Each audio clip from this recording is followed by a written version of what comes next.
Hey everyone, I finished doing some painting. I spent an hour and a quarter doing some painting, and that was nice. I try to focus on the present. I try to live in the present moment, because sometimes going back to the past things can traumatize you, and sometimes it's just something that, a sudden jolt or something can trigger it for me. So I did tell my doctor I still get anxiety, and especially with unemployment and everything like that. So once I have my blood levels or my high blood pressure under control, I might have to look into taking extra medication for my liver and then extra medication for anxiety. And all of this started because I was traumatized by being taken to the police station for doing what I was told to do, reporting harassment. And instead of me being supported and just being told, this is the reason that we're asking you to stop, I was forced to get a psychiatric assessment. That traumatized me. Then I was told that I would have to get psychiatric treatment. That traumatized me. So I've pulled through a lot. I didn't take the psychiatric treatment. I didn't do, because I had my doctor's support, and I was doing fine. But all the calls that were put through traumatized me, when I was being shouted at and sworn at. And of course, naturally, I turned to my mother, and she doesn't want me to talk to her anymore about it, so that's fine. I have a spiritual director I can talk to. I have friends I can talk to. But it just goes to show that you leave places like Africa thinking that what the police do to you there, they won't do to you in Canada. But they do, and sometimes it's worse. And I'm very grateful to there were 2 police that came here. Somebody reported me missing, nobody knows who. And they came to check on me, and they told me this kind of thing is more common than you think. It happens in the police force, it happens in corporations, and especially with the big corporations, they don't stop. And there's been documentaries about police women that have been forced to retire, because they start with a taunt, they start with saying, oh, they're teasing you, they're only having fun, they just want to be your friend, and that's how it escalates.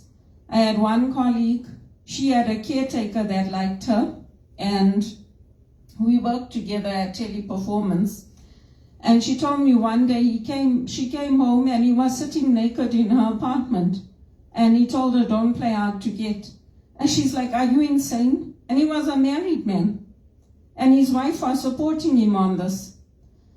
So just to say, we have to be careful as women. And I told the police when I met them, I'm not in favor of having the psychiatric assessment. And they told me that if I don't do it, they're going to come and get me. So that's why my doctor said, you better do it then.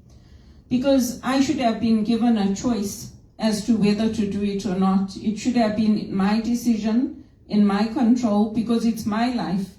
It's not anybody else's life. And all those employees at Credit Suisse were reprimanded already. They were told to stop.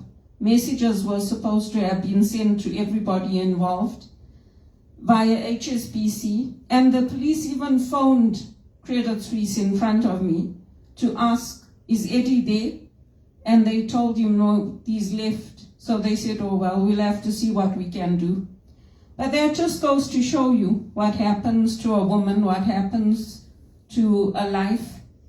And when you're trying to get back into the banking industry, or you want to work in it, it's very difficult. Because if you have that kind of thing on your reputation and it's not your fault, they always doubt you as the woman. And today's scripture was on that. It was about the woman that was about to be stoned. Now in the Jewish tradition, when there's some kind of infidelity or adultery or whatever, in their tradition, they never used to stone just the woman and the man. So they obviously caught the woman and they were going to stone her. And then Jesus said, let the first one among you who is without sin cast a stone.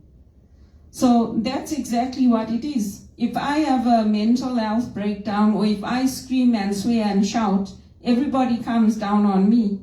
When my mother came to stay with me, I used to get her to sleep on the bed. She used to tell me, I'll sleep on the futon. It's not like I made her sleep on the floor. When I go and visit people, if they make me sleep on the floor, I sleep on the floor. But I get screamed at and yelled at and shouted at and treated like I'm the scum of the earth. And it's totally unacceptable. If the officers had given me a choice in doing that psychiatric assessment or not, I would have refused. Now it's on my record there that I'm delusional. And I am in no way delusional. Just because other people don't want to tell the truth is not my fault. So it just goes to show you. And so Jesus tells them in the story, let the one who is without sin among you cast the first stone. And starting with the elders, they turn and walk away. Why? Because they know their own sin. That's why he did it that way.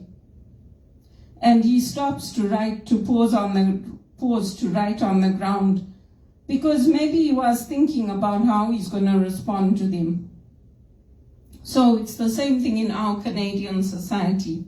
They're quick to point the finger at me. They're quick to put the blame on me, make a joke out of my life. And now my health is suffering because of all those calls and everything that I went through at Teleperformance, plus losing my job, plus doing the right things by all the companies, by the church, by everybody involved. And who stood by me? Nobody. Nobody said, no, we don't think you should go and get that psychiatric treatment. I said no. Only my doctor and me. That's what it came down to. Even Father Larry said, oh, it might not be a bad idea. I said, no, I'm not going to do it, because I told the truth. Anybody who liked me, anybody who loved me would have stood by me and said, no, don't do it. Because we know you, we know your character, we know how hard you work. We know that you're not going to go around lying to the police. I did what I was supposed to do. And just like that woman could have been stoned in the Bible, I could have landed up in prison. I could have landed up being left in Sunnybrook. I could have landed up being on drugs that I didn't need. But I exercised my rights and my responsibilities, and I said no. And why I'm saying responsibilities is because if you know that something is not right for you, you have a responsibility to yourself and to society to say no. You have a duty to say no. You can't just go along with what everybody else wants and put drugs into you that you don't need. And that's what I had to do. So once I get my blood pressure under control, if I'm still going through the same thing, I might have to take more medication. And if you look at my medical history, my records, there's very few times that I've taken medications in Canada. Very few. There's been antibiotics that my doctor's given me because I've had severe illness. But other than that, my doctors always recommend home remedies. That's how good Dr. Ing was. That's how good he was. So I hope and I pray that other women don't have to go through what I went through, because it's completely unacceptable. It's completely unacceptable. I'm not an uneducated woman. I'm not somebody who doesn't have a background in science. I'm not somebody who's stupid. When you say no for a reason. It's not up to other people. It's not like back in the day where people arranged for you to meet somebody. And even if they do, if you don't like that person, you still have a right to say no. And I said no. That's what it comes down to. And now with all this high blood pressure and everything, I really hope that the medication works and that it comes right. Because I'm way too young to be facing the prospect of an early heart attack and possible death. That's what it's come down to. And the elders should be the ones to think first about what they're doing to the younger generation, not put themselves first and not say it's all about them, because it's not. Just like that woman caught in adultery, I could have been killed. I could have been taken somewhere and killed because people were making up stories. When I said no, and it's not a joke. It's not a joke to me. And I listened to the Knock Shrine, the sermon today. For some reason it hit me when I finished my painting. I thought, look how beautiful that is. It's turning out so nice. And all of a sudden, that memory came back to me of being threatened with arrest. That's what hit me. I value my life just the same way everybody else values theirs. And I'm not prepared for people to think that I abused my mother, that I misused her kindness. I refuse. And even when she didn't want to sleep on the futon, if she wanted to go home, there was one time she came to me, she wanted to go home. I called my brother-in-law and I said, come and take her, she doesn't want to stay. Because she got upset. She wanted to come, when she got there, she didn't want to stay. So people should stop blaming me. And I told my mother, if you need to get mental health support, if you need to talk to a counselor, you should do it. Because that's what I do. If I need it, I go and I seek the help. And it's very serious what was done to me. I don't take it lightly, and I told the police. Even when they came here, they asked me, do you want to come to the station to talk to the officer? I said, no. I said, I don't want to see him again, and he doesn't want to see me again. Because I did what was right, and I did what was good, and he knows it. And the bank should never have done what they did to me. They should have told them I told the truth, and I said no. That's what they should have done. Instead of jeopardizing my health, my future, my life, letting people think I lie, it's not acceptable. It's very unacceptable. And the things that happen here in Canada, once they get you onto these psychiatric pills, those pills they wanted to put me on, now I can't have children, so fine. But they would have left me barren. That's one of the things. They would have sterilized me. And they had a lot of other side effects. So when they prescribed that, my doctor said to me, this is a very strong drug. I want you to take it home and read up on it before you say yes or no. And he said, the second choice is even worse. I said, what is it? He said, I don't want to talk about it. So he never told me what else they wanted to do to me. So when you think about things, think about everyone involved. Don't only think about yourself, because it's my life too at the end of the day. And it's not all about what the men want. It's not all about having a good paid job and a car. It's also about the values that go behind it. Because I didn't deserve what was done to me, to be tracked and followed and treated like a child. I'm not a child. When my mother goes, she even goes to Vancouver to meet my cousins. Nobody tells me.